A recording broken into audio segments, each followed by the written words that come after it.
Die grootste krag wat jy ooit sal ervaar, is die krag van God se liefde vir jou.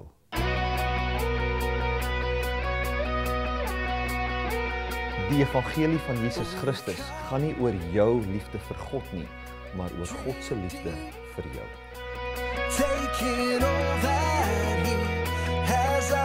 God is nie 'n sondebewuste God nie, maar 'n waardebewuste God. En jy is waardevol vir hom.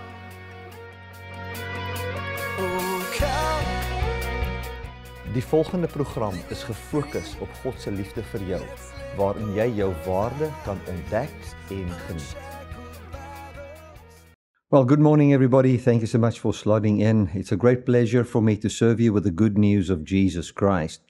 Today we're going to be talking about the atonement.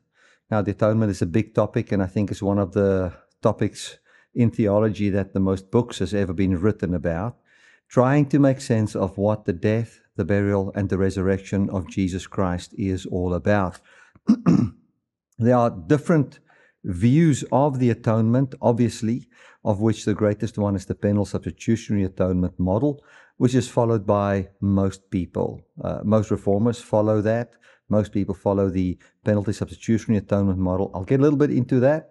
But before we get into that, I want to first again say welcome to everybody. And I also want to just announce, if you see my eye looks kind of black. I just this morning woke up like that, and a blood vessel burst in my eye, and it's not painful at all. It's a little bit irritating, but to me it doesn't look bad because I'm looking from this side. But for you, it might look a little bit painful and so forth, but I'm okay, so you don't have to worry, stress, or be all concerned about giving advice in the comments. Just listen to the message. The message is what it's about. So let us just pray together as we start our service. Father, thank you for your love and your kindness. Thank you for your grace. Thank you for your goodness. Thank you that we can be together and gather around your gospel. Lord, when we talk about your death, when we talk about your resurrection, sometimes it seems so complex. Sometimes it seems so simple. Thank you, Lord, that you explain it to us in a way where whatever complexities there might be so simple that even a child can understand it to the point that when they believe it, they can be set free from the bondage and the death that there is in this world. That is what we want at the end of the day. In Jesus' mighty name, amen. I want to read from Galatians chapter 1. Galatians chapter 1, and we're reading, let us read from verse 1. Paul, an apostle, not of men, neither by man, but by Jesus Christ and God the Father, who raised him from the dead, and all the brethren which are with me, unto the churches in Galatia. Grace be to you and peace from God the Father and from our Lord Jesus Christ, who gave himself for our sins. Now that is very, very important. The Apostle Paul understood something about the death of Jesus. It says that he gave himself for our sins, and then directly after that he says, that he might deliver us from this present evil world according to the will of God and our Father. Now, a little bit of background. The Jewish people, I did speak about it in one of the Sunday messages. They believed in the present evil world, and then they believed in the world that was to come. The present evil world was the world that they believed was governed by the idols, governed by idolatry, and death, sin, and so forth, bondage. To the Jews, they would see it as exile, being an exile to the Babylonians, and so forth. And then they believed that there will come a time when there will be a Messiah, a man that was sent by God. This man that is then sent by God will be victorious over all of their oppressors, and after being victorious over all the oppressors in a battle, then he would govern the world, and then the world will be a new place, and they will be saved from all the evil that there is in the world, and there will be peace. Israel, a nation, would then be a light unto all the other nations on how to really live. That is what they believed. So Paul comes and he uses this. He says he gave himself for our sins to deliver us from this present evil age. So when Paul defines salvation, he defines salvation to be set free from the present evil world. Now we're going to look at sin, the multiplication of sin and how sin multiplies through the law. And then we're going to look at the book of Acts. And I think it's going to be important to look at the book of Acts, because the book of Acts, if you go and read Acts, you can read all of Acts. There's only one place where Paul mentioned the blood of Jesus as pertaining to purchasing a people of God, where we find a kind of an atonement theology creeping in.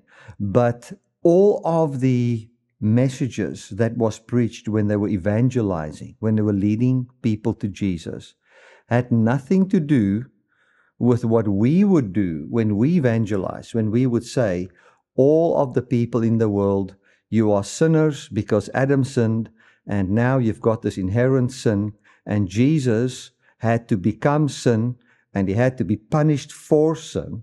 And if he's punished for sin, then the legal requirement for the punishment of sin has been put on Jesus. He consumed all of the wrath of God, and then legally God can declare us as forgiven. That is how most evangelism goes. And then it says, after you have believed, you are saved because you believe. You believe that Jesus died and that he rose again.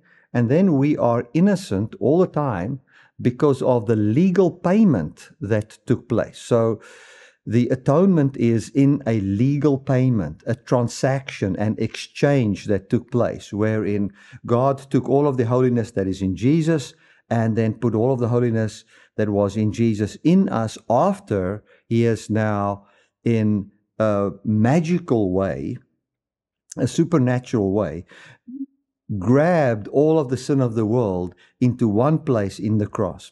Therefore, one can then go about and say that every person is guilty of the blood of Jesus in the sense that they have murdered the Christ. And we've had many songs about that, where you find somebody hearing the nailing of Jesus, and then he sees, but the hammer is in his own hand. He's guilty of the murder of the Christ. It was my sin that killed him.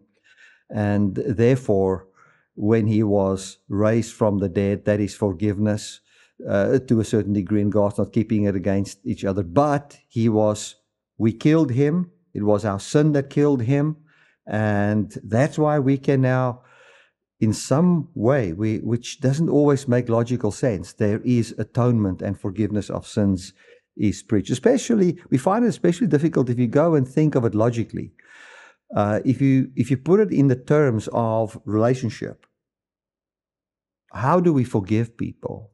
What would forgiveness be? We find that the model that God used to forgive sin is extraordinary in the sense of it is outside of the ordinary way wherein we forgive one another. So we see clearly here that he gave himself for our sins.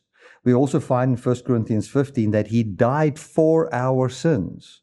Now, if it says that he gave himself for our sins and that the gospel is that he died for our sins, I think it will be important to go to the book of Acts and just look at the different cases where the gospel was preached, where the death of Jesus was mentioned. Now, I want to start out with an analogy. And I want to say this. I believe that the death of Jesus was revelatory. In other words, it has revealed something about humanity. The death of Jesus was there to reveal our sins.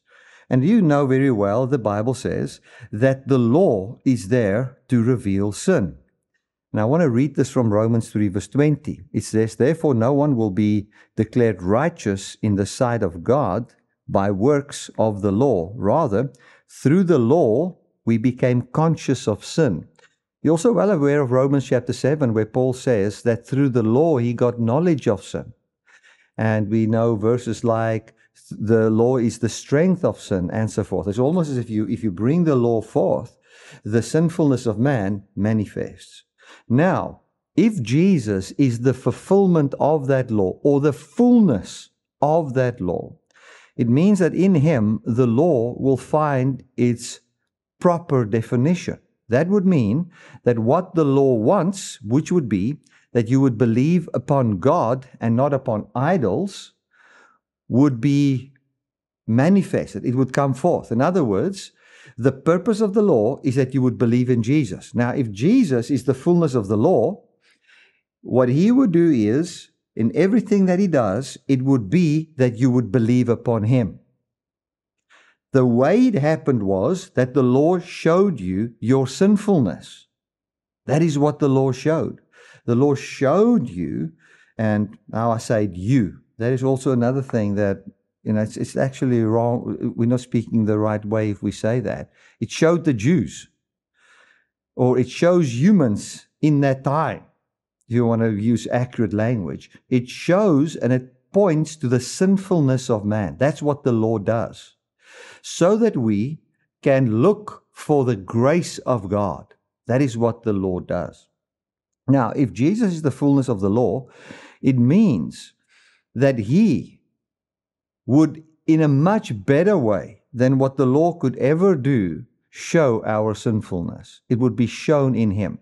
The law was given for our sin. In the Old Testament, the Bible says the law was added for transgression. So what was the law given for? The law was given for our sin. For what purpose? To show sinfulness. That is what the law was. So if the Bible says that Jesus gave himself for our sin, and we look at it from the perspective of the law being given for sin, it means that it's revelatory. It's going to give you a revelation. It's going to unveil your sinfulness. So if he gave himself for our sin, it means he made himself available so that, especially in the case of Israel, and I want to use the language that the apostles used, that he gave himself for our sins, and not only for ours, but also for the sins of the whole world, in John, and which we can explain. But especially in the case of the Jews. We did find that the Jews and the Gentiles killed Jesus. But he made himself available for their sin. In other words, to be killed by them, so that as what the law would reveal the sinfulness of man, so the sinfulness of man would be revealed in them killing Jesus. So I then think, and this is my view on the atonement, is that the Father didn't think that people needed to be punished by the Father for their sins, and that he would have to give Jesus for their sins so that the Father could punish Jesus for their sins. I would rather think that God the Father was looking at humanity, and as what the scripture says in Isaiah 60, and it's also mentioned in several other places in the New Testament, that the whole world was in darkness. The whole world was in blindness. And then it prophesies about Jesus coming into this world of darkness where people cannot see, because what darkness does is you cannot see. Jesus calls the Pharisees the blind, leading the blind. They cannot see. They say you read through all the scriptures and you are looking, but the scriptures actually talk about me, and I'm standing right in front of you and you cannot see. And you are rejecting me. You're not grabbing a hold of me. He came unto his own rejected him. If you go and read John, it says that he came into the world did not honor him, and his own also rejected him. So we find Jew and Gentile rejected the Messiah. They could not see who he was. But God wanted to come and lift the veil off people's eyes, that they could see who the true Messiah is and who the true God is. The problem that we find with humanity from the beginning is idolatry. Now, we might say, well, Bertie, how does that play out for us today? Well, I think idolatry is something that really is active today. But in the times of the Mesopotamians and the ancient people, they did more than what we did. They did what we would find maybe a lot of the Hindu beliefs would do, and so forth, is in that they would have these little idols. They would make idols, and then they would worship these idols. They would pray to these idols, and they were thinking, well, these idols will help us in our difficult situation. We will help the idols out because they are in need of worship, and we will worship them, and we will do their work in the earth. So there's certain work that we will do for them, and there's certain work they will do for us.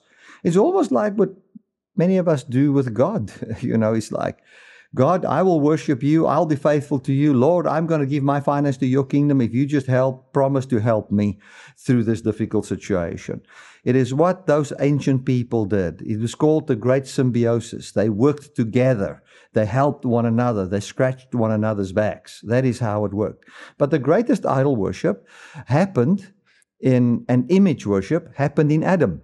You remember that the Bible says that God said, let us make man in our image. And then we found that Adam started to worship the image, which was himself.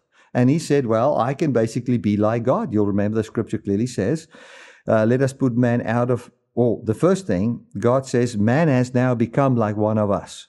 So God was God, and then man was now pushing away God, and he made himself God, and he became like one of them, God, which would mean, I stand in the power of myself. I rule by my own power. So we found that idol worship being the original sin. That played out in the Mesopotamians and the different people in Egypt and so forth, building these idols, falling down in front of them, and worshiping these idols. Now, it was as if God all the time would then give them over to these idols so that they could see that these idols cannot help them. Like if you want to worship idols, then you can go to Babylon. There's a lot of them. Worship them there. And then you will find that they are in exile. They are enslaved. These idols cannot give them freedom. These idols cannot save them. These idols cannot help them. And then one would think that if they go through that difficult time, it would be a revelation that I shouldn't worship the idols. I should worship God. God then raised up a nation called Israel. This nation, Israel's purpose was to show the whole world who the only true God is. But we find that the very nation Israel started to fall into idolatry. They started to worship themselves. They worshipped, we are the people of God. They made their boast in the flesh, and they worshipped Jerusalem. They worshipped the temple. That temple to them was everything. And we even find in their dealings with Jesus, that they would say, look at this temple, look how beautiful it is, and so forth. Then Jesus would say, this thing's going to be broken down. And in 3 days, I will rebuild it. And that would be blasphemy to them. That was the thing that got him basically killed. So we find in the Old Testament, there were idol worship. But these people were blind to these idols. They weren't seeing what they were doing. The Jews were blind to what they're busy with. They didn't see what they were doing. They loved the Messiah. In other words, they loved this concept of a Messiah that can set them free. They loved that. They wanted that. They were waiting for the Messiah. They were counting the years, 490 years after Babylonian exile. They were looking at all the scriptures. Where will the Messiah come from? They were waiting for the Messiah. When the Messiah came, what did they do? They did not accept him. They actually murdered him.